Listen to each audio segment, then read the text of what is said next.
झेप मराठी, आरसा महाराष्ट्राचा। गुलमोहर मधील करोडोंचे खवाड आले कुठून? अनिल गोटेंनी सांगितले थेट आकडे। अजून बरीच रहस्य बाहेर येण्याची शक्यता। धुळ्यातील गुलमोहर प्रकरणाचे रहस्य संपता संपेना। दररोज या प्रकरणी नवनवीन माहिती समोर येते।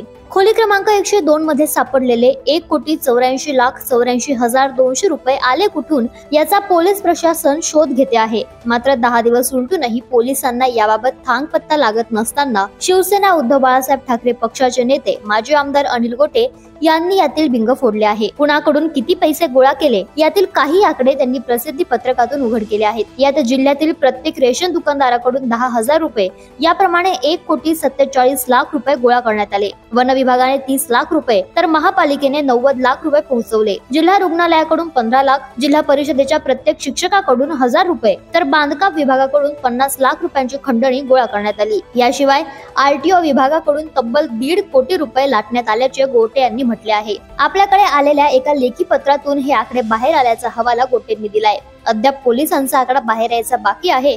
यथावकाश तोही जनतेसमोर येईलच असा विश्वासही त्यांनी व्यक्त केला। तत्कालीन जिल्हाधिकारी जितेंद्र पापळकर आणि विद्यमान पोलीस अधीक्षक श्रीकांत धिवरे यांच्यावर या पत्रकातून उपहासात्मक टीका देखील करण्यात आली आहे।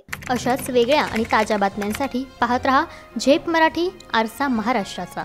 संपादक प्राध्यापक अनिल चव्हाण, धुळे।